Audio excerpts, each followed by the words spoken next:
This episode is brought to you by HPE. Formula One isn't just a sport, it's a dynamic blend of engineering brilliance, teamwork, strategic precision, passion, and resilience. It serves as a benchmark for innovation not just in motorsports, but across industries worldwide. Hi, I'm Deepthi, Head of Content at HT Smartcast. Welcome to Mint TechCetra, your go-to podcast for everything tech and business.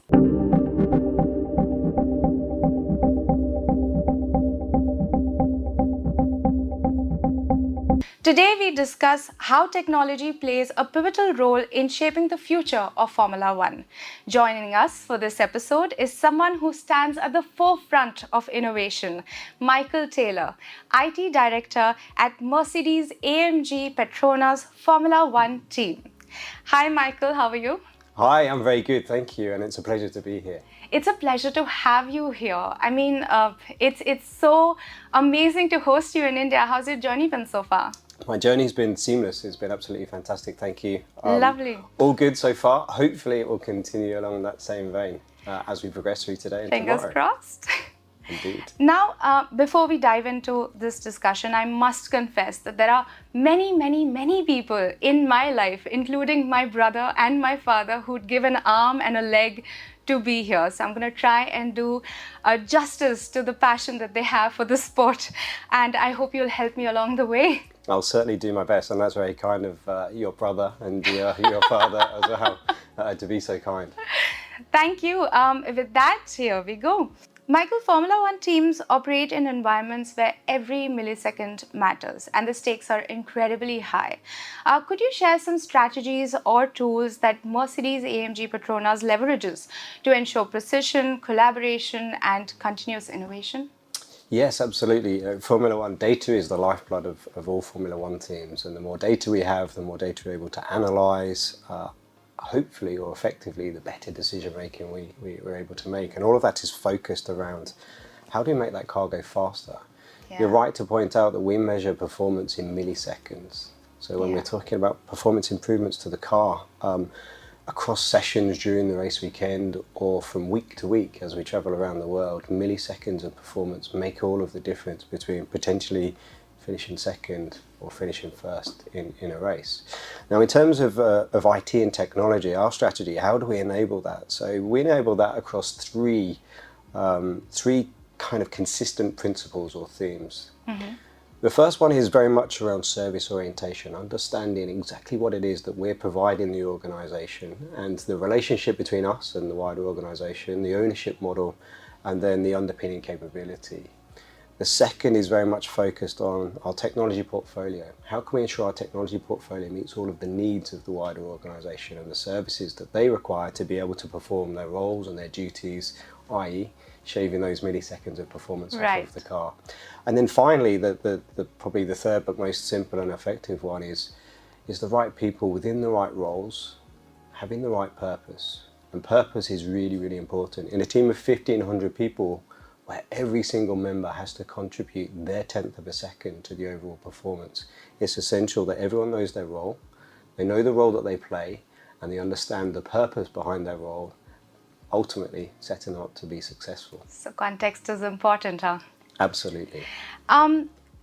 So how might some businesses, particularly when we look at the IT sector or when we look at manufacturing, how can they leverage these tools, these strategies to optimize their performance? So I think for me personally, the tech landscape is ever evolving and ever changing, and we can constantly be spending time and effort on projects that don't necessarily deliver business value. Mm-hmm. So it's really important to be partnering with the organisation, understanding exactly what it is that they need, and it's really important to emphasise the need as opposed to what they want. Now in Formula One we're very lucky. I work in an organisation that's blessed with many very skilled, competent, experienced engineers. Right. And engineers love to solve problems. Sometimes, unfortunately, they love to solve problems that don't necessarily exist. They're all very good at being very solution-oriented. Yeah. And I think in tech, we need to be very careful these days because there are so many solutions to so many problems, but many problems don't exist. So I believe our approach and how we try to make sure that we're focusing on partnering with the organisation, really understanding what their need is, and then ensuring the technology is the final piece to deliver on that capability or that competency. We need to kind of avoid the sprawl of technology and the evolution of technology, because we can spend just way too much time chasing our tails and not really delivering business value. So ultimately for me, it always comes back to business value.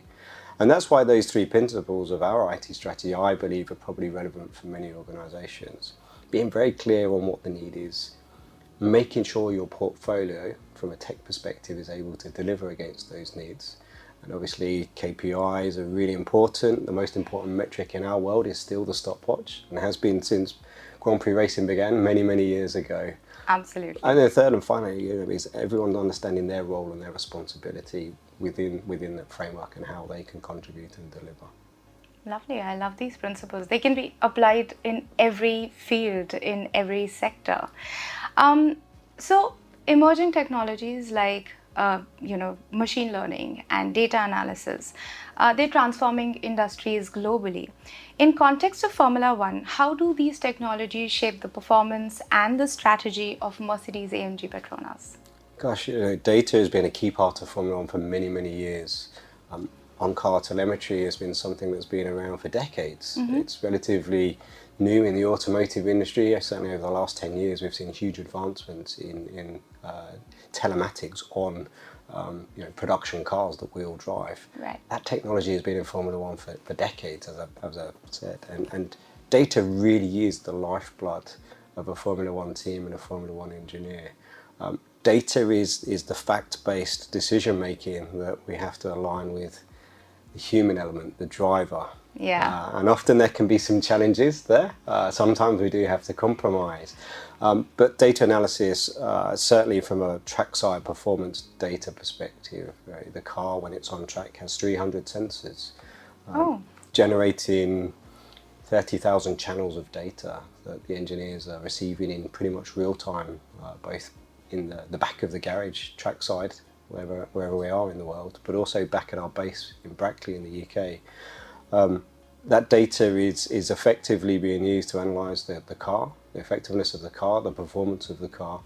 It's then analysed to understand if there's opportunities to improve the performance of the car, to make the driver more comfortable, to optimise the car configuration over one lap for qualifying, when speed over a single lap is vitally important, versus then the compromise of a race where speed over a stint length, getting the most out of the tyres, is really important.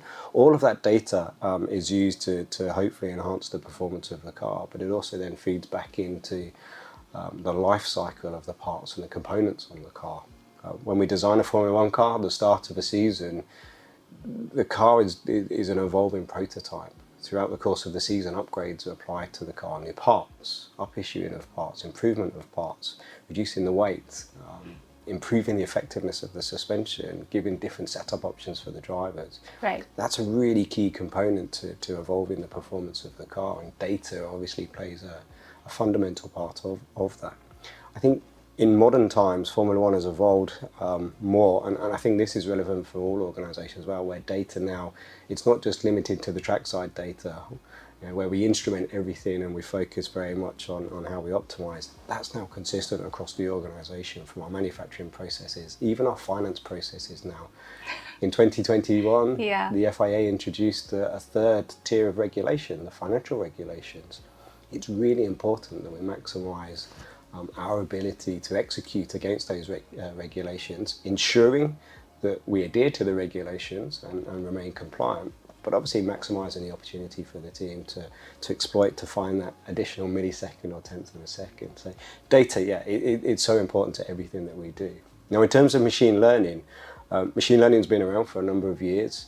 I think it's really coming to the fore now. Obviously, there's lots of talk about AI, and that's the real big buzz and the interest. The reality is, for me, certainly, ML is playing a bigger part at the moment than true AI, or as I see true AI. GAI, yeah. And the beauty of machine learning is just that pattern matching. When you've logged all of that data and we've built a huge vault of data over many, many years, the ability to compare similar data sets and bring learning from that i.e. machine learning models, is really, really key to then the future improvement and performance of both the car and the organisation. Right.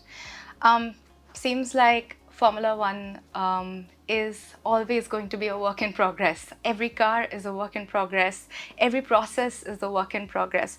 Speaking of which, what potential future innovations do you see influencing not just the sport, but also enterprises and how they approach data and technology?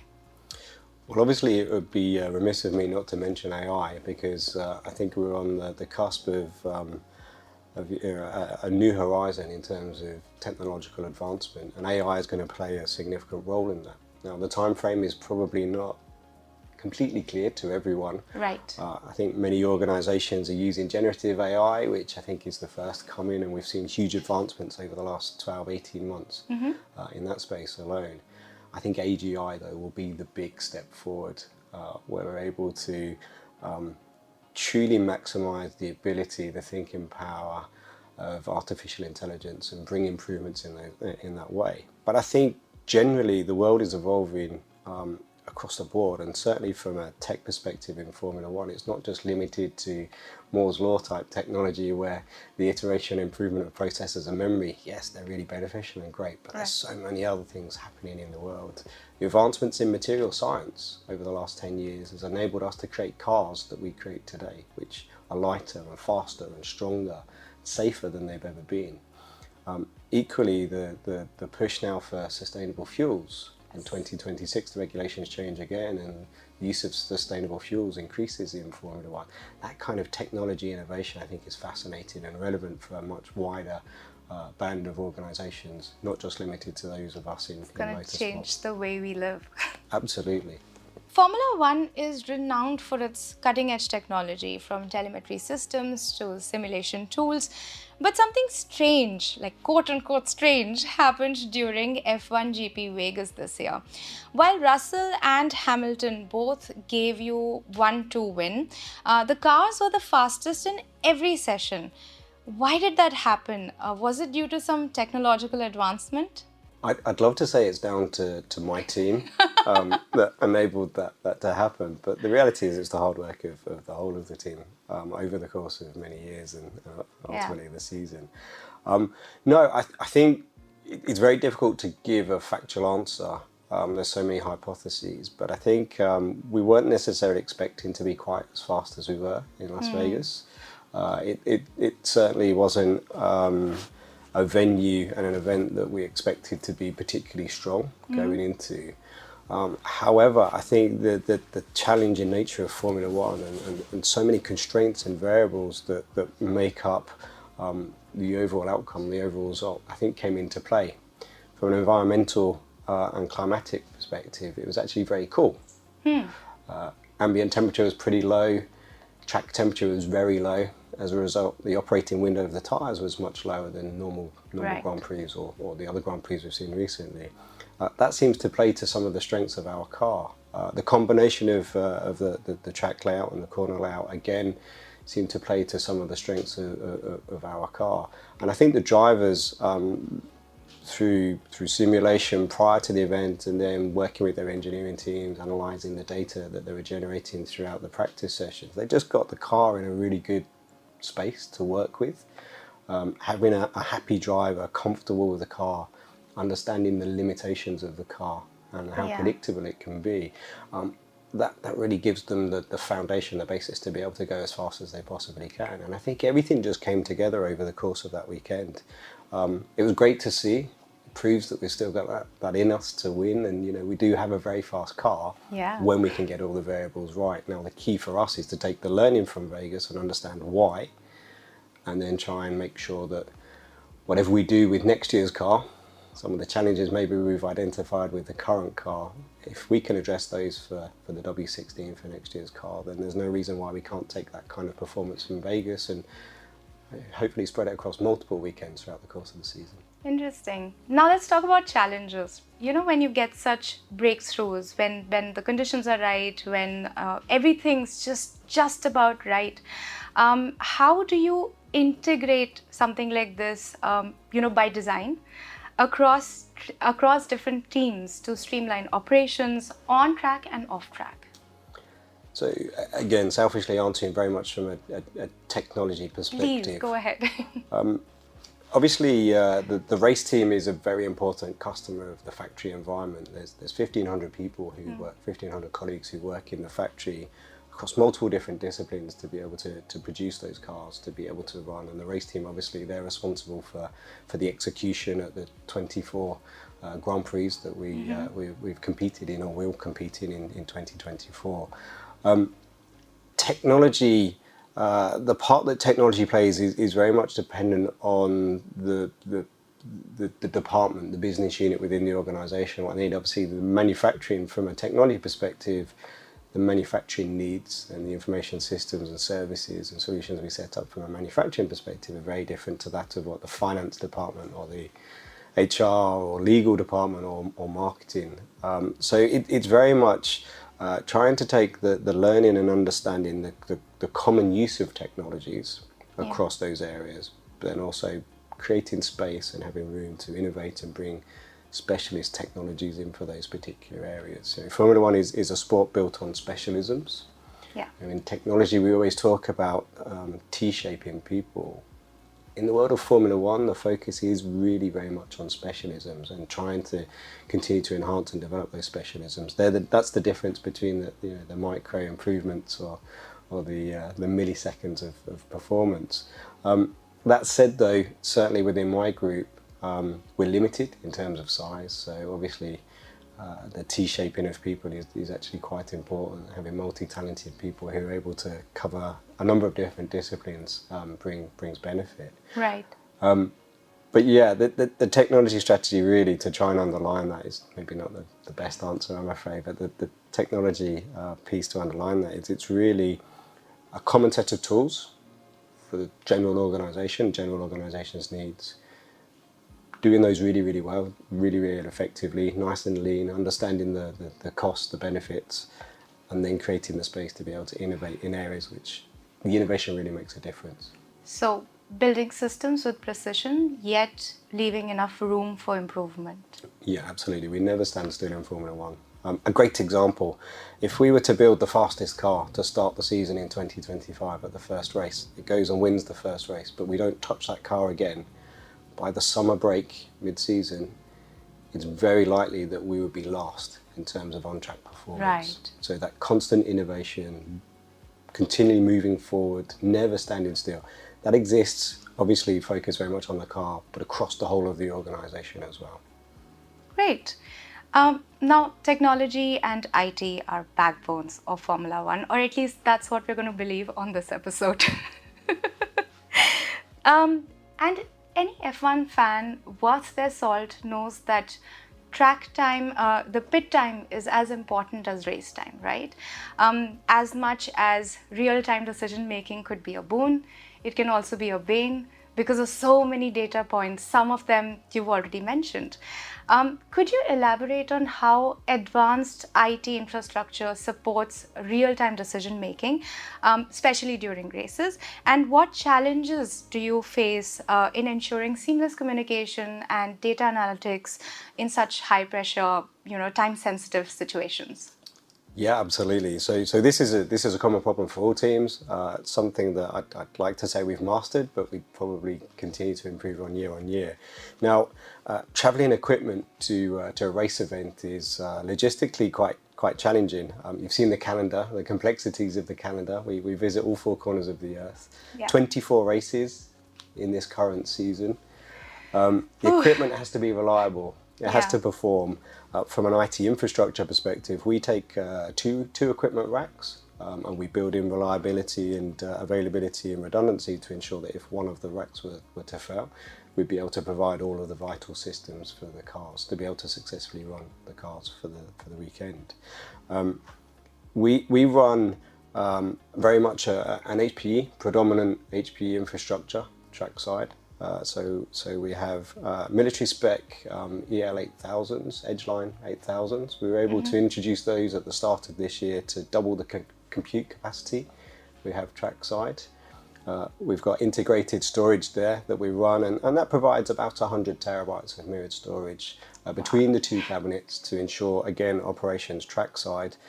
We then underpin all of that with a global MPLS network, so connectivity back to base, both in Brackley, home of the team, but also Brixworth, which is home of Mercedes AMG high performance powertrains, our power unit providers. And we provide real-time data feeds back to both locations. We have engineering teams based there, ensuring they're able to collaborate in real time on a closed loop intercom system, a private intercom system with their counterparts at the track, adding context, even able to engineer the drivers if they need to from that location. So to talk direct to the drivers whilst they're on track on the radio is possible. All of the technology that underpins that is obviously vitally important to the team's operations, and the trackside environments, we go to some really exotic locations. Unfortunately, we don't have the benefits of a nice data center, a nice controlled environment. So we do have challenges often with equipment, the longevity of equipment. It's on aeroplanes bouncing around the world, some things traveling sea freight. It's in the back of a garage, which becomes very hot and very dusty and very noisy at times. So the performance and the reliability of the equipment is really, really important. Absolutely, yeah. And then obviously there's the connectivity piece as well. So it's not just the engineering teams trackside and the mechanics and everyone who looks after the car. We need to connect all of our guests. We need to connect our marketing facilities, our marketing teams.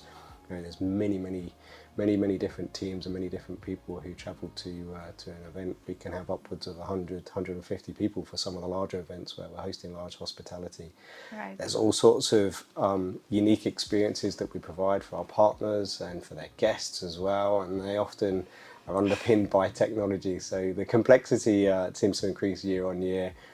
The demands and the expectations increase as well, and obviously we partner with the best organisations. We're very lucky, we have a very strong technology portfolio of partners that we work with, and we partner with them because they really help us solve right there on you. business problems. Yeah, absolutely. They are generally there as a partner helping us solve genuine business problems, which I think is what keeps the partnership really exciting, but also very credible, very relevant.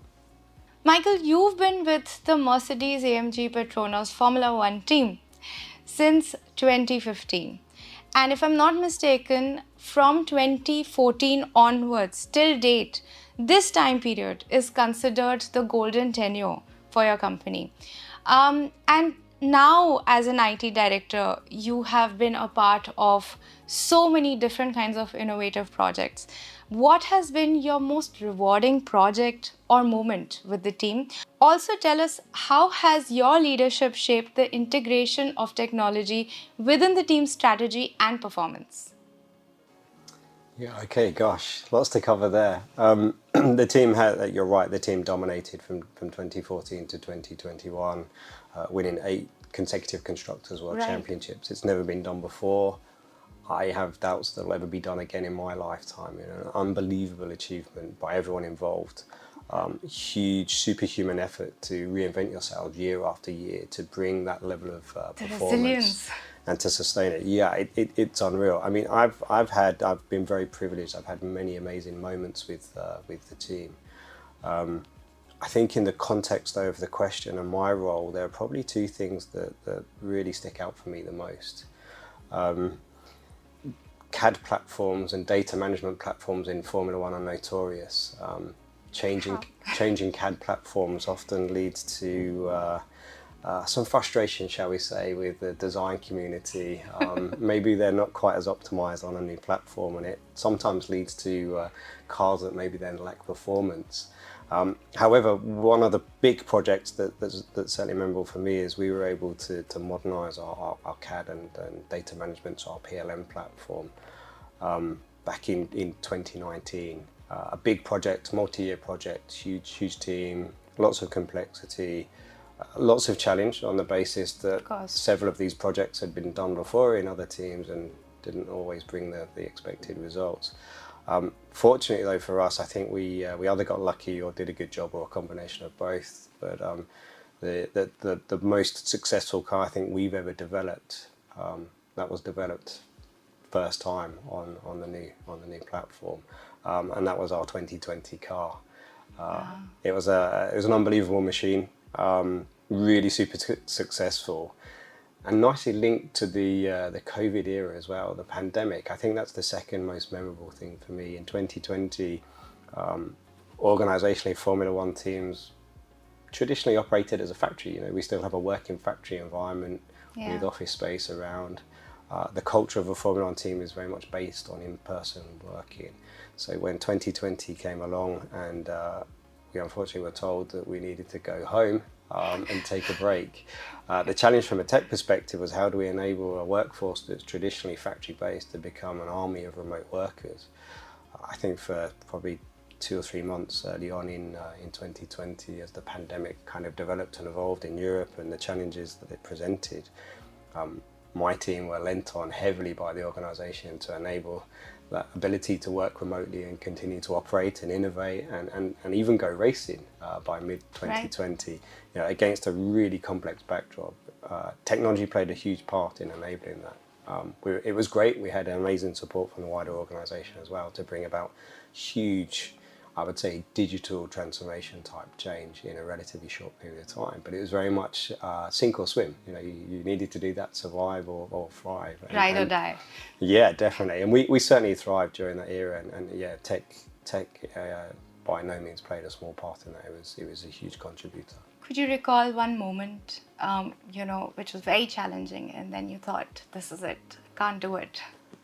Gosh. And then you overcame that. Yeah, I think concurrent VPN connections prior to March 2020, I think our maximum number was 65 people. Bearing in mind that we do have a relatively autonomous workforce where people travel to race events. Right. So 65 concurrent VPN connections. 2 days after our Prime Minister had closed down the country, we had over 600 people connected on a VPN.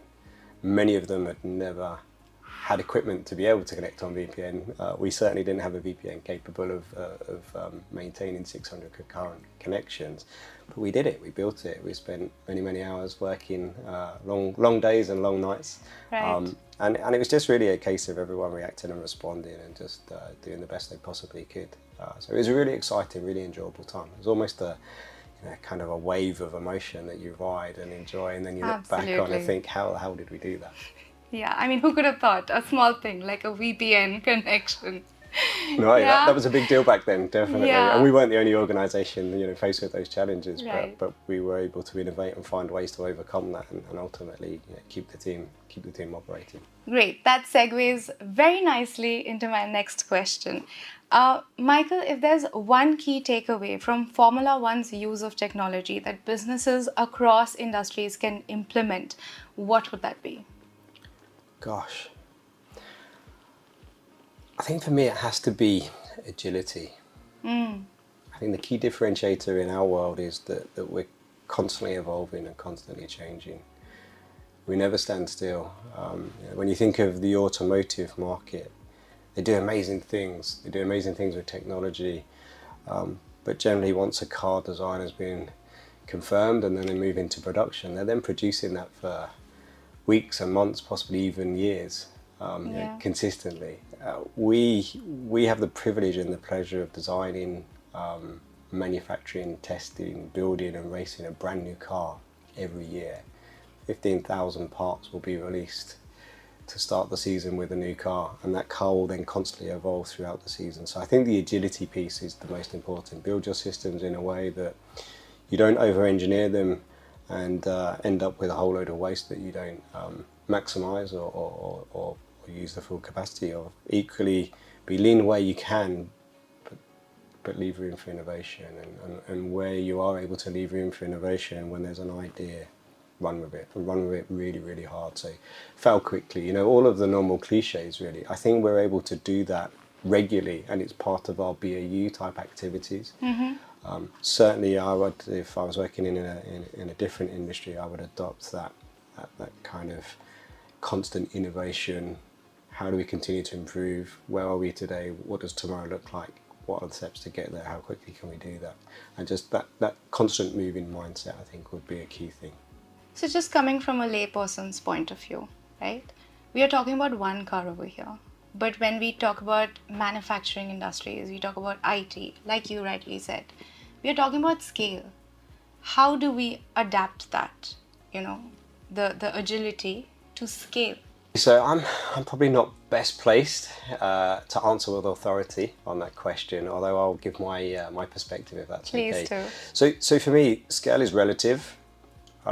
When we talk about organisations that have to operate at scale, they're generally set up to operate in that way. It's based on the size of the organisation, the number of people, the size of the IT department, access to budgets, investment, those types of things.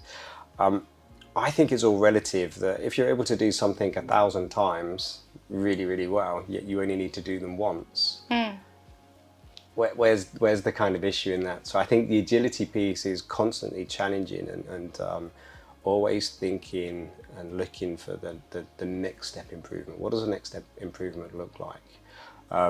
How do we get there?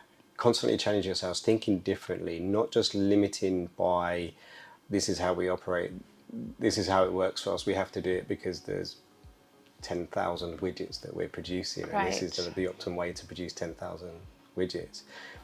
I think it's getting back to first principle. And there's some fantastic innovators out there who would be far better placed to answer that question. Elon Musk is a great example of that. First principle thinking. Why? Let's solve real, true problems that exist. Let's not just bring solutions to problems that kind of sit on the periphery. So I think at scale, you can definitely use some of those skills to be able to help bring Absolutely. agility and constant improvement. Awesome. And now it's time for the fan question.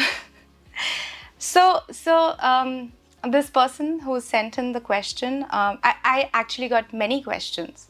Okay. This one seemed to be the most relevant and also the most interesting for this conversation. It comes from Parv Srivastava. He's a colleague. And he says, we understand that cars sometimes are built keeping in mind the driver, right? Or at least that's his perception, right? With Kimi Antonelli joining the team in 2025 alongside George Russell, how do you see the team's technical strategy changing, given that this would be Antonelli's first season in F1 and he has to fill in for a legend like Lewis Hamilton? Okay, brilliant. Okay, so Pav? Parv. Pav? Okay, great question. I'd love to say that the technology strategy changes as a result of having a new driver, but unfortunately that's not the case. Our strategy is to build the fastest car consistently. It doesn't matter on the driver. How that will change or how that will evolve slightly with Kimi, you're right in the statement that you make where each of the drivers prefer a slightly different configuration of the car to make sure they're comfortable and able to perform. And I've no doubt Kimi will have some different preferences to George and obviously to Lewis.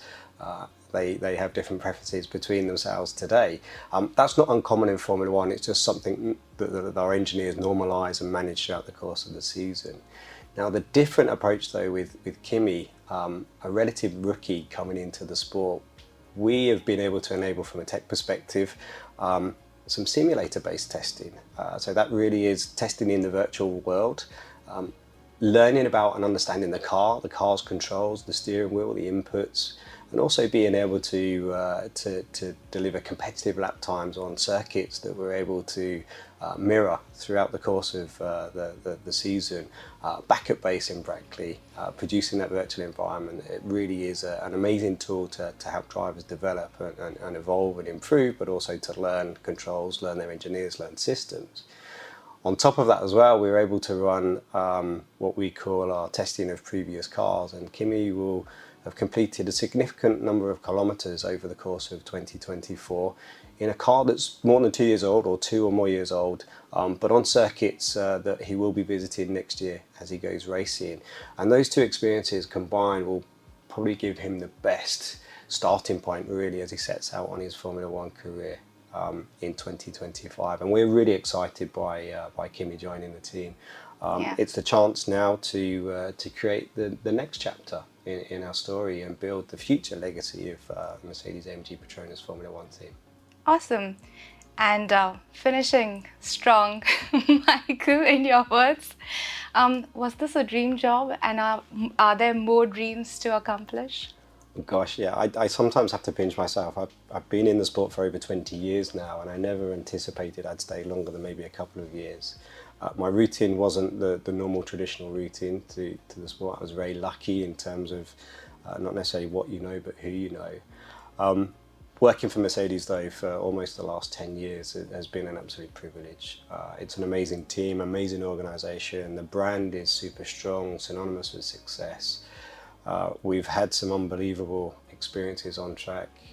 We're led by an absolute legend, Lewis Hamilton. Absolutely. A role model for all of us to aspire to be. So it's been, yeah, it's been a dream after dream after dream, really. But you know, What's there's always more? a new dream, yeah, and there's always new ambition to fulfill. You know, we're just closing this weekend in Abu Dhabi. We'll close the chapter with Lewis after 13 years with Mercedes. Yeah. But then a new chapter begins next year, and a chance to write the history books again under a slightly different guy. So it's really, really exciting. I'm a little heartbroken. I think everyone's a I little mean, I heartbroken. was all too. doe-eyed over Lewis. So. Lewis has been an amazing ambassador for the team. He's an amazing ambassador for the sport. He's a role model for everyone who works within Yeah. both the Mercedes organisation, but also the wider Formula One team. And you know, he's had so much success with the team. We've had so much success with Lewis. It's been a fantastic partnership. But all good things, naturally have to come to an end at some point. And obviously, we wish him well. He's going to be a fearsome competitor next year, no doubt. Yeah. But that's exactly what we want. We want to be the best, and to be the best, you have to beat the best. And yeah, it's a really exciting opportunity and exciting time for the team to just evolve and create that next chapter and reinvent themselves. Thank you so much, Michael, for such a lovely interview. We are truly privileged to have you here in India and have you here on Mint, etc. Thank you. Thank you for having me. It's absolutely fantastic to be here. I'm really excited to be here. Of course, the pleasure is all ours. To our listeners and viewers, thank you so much for tuning in to this special episode of Mint, etc. Stay tuned for more insightful conversations as we keep on bridging this gap between industries and technology. This is your host, Deepthi, signing off.